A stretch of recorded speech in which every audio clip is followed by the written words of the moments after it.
Jonathan Siegel.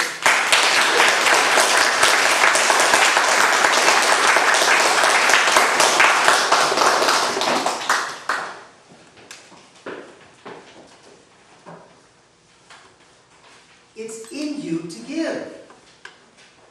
When I heard that announcement on the radio from the Canadian Blood Services Organization, I got really excited. I thought, wow, here's an opportunity for me to do something really worthwhile. I'm going to donate blood. Now, don't get me wrong, I'm a rough and tumble guy. I played hockey as a kid. I've donated blood before, but never voluntarily. Every contest chair, distinguished judges, and everyone who's ever given blood before, voluntarily or not. I telephoned the Canadian Blood Services Organization, and the nurse says to me, I've got several questions. Are you feeling well? I said, well, I've recently discovered that I can visit my in-laws and I don't have to be heavily medicated.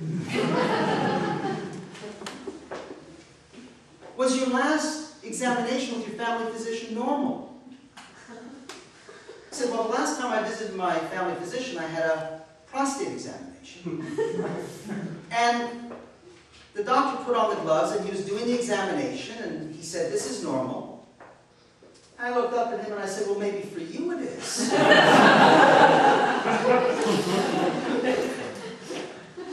Last question, she says. Do you suffer from alcoholism?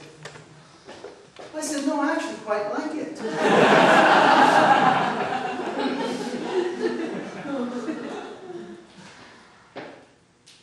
So I get the appointment. And I'm at the clinic, and this nurse pulls out a list of 50 questions. She says, I want to check your eligibility. Do you have a cold, flu, sore throat, fever? Simple, straightforward. But then she wanted to know my travel habits. Have you lived in Africa since 1977? No. Have you had sex with someone who traveled to Cameroon, Central Africa, Chad, Congo, Gabon, Niger, or Nigeria? I said to her, is this a memory test?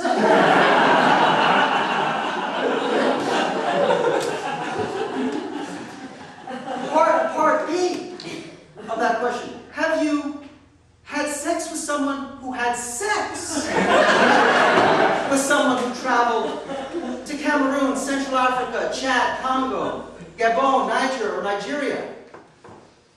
He said, excuse me, I think I'm going to call my wife.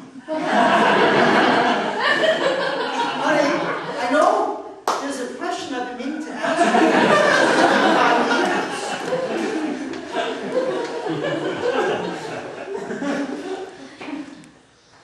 So the nurse sits me down across from a woman who's giving blood. And within 60 seconds of the needle being inserted into the woman's arm, the woman faints. Her eyes roll in the back of her head. Her body goes limp.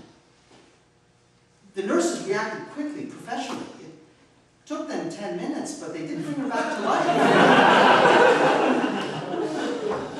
And afterwards, as two nurses brought this woman back to have her juice and cookies, another nurse comes to me, walks up to me slowly, she smiles and she says, Jonathan, you're next. I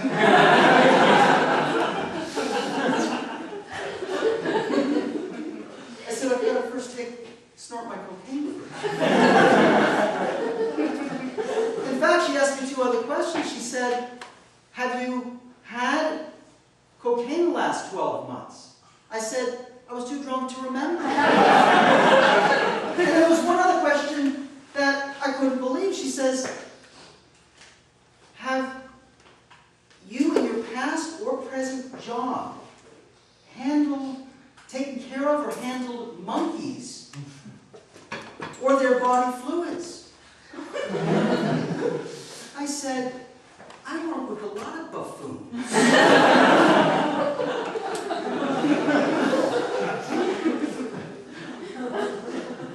So I get on the chair, and the nurse puts this disinfectant on my arm, and I look up, and at this point my perception's a bit off, and I see this needle. It looks pretty big. I said, where are you going to put that? She says to me, would you like to change positions? And the next thing I heard was, Jonathan, you're supposed to be sitting face up.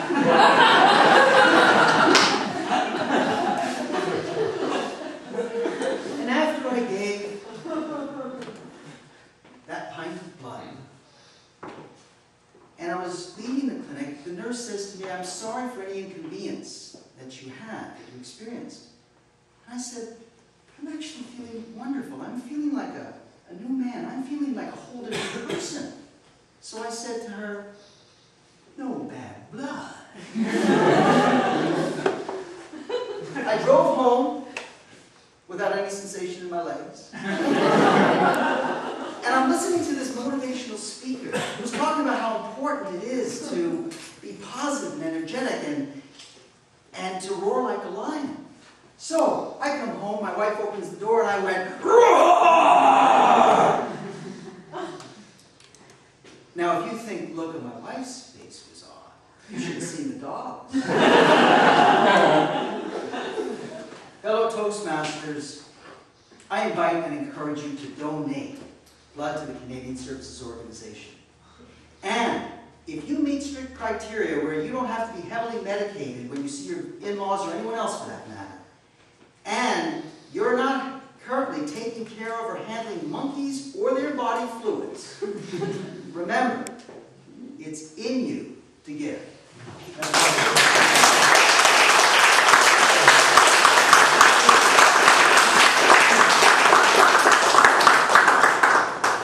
One minute of silence again for the judges.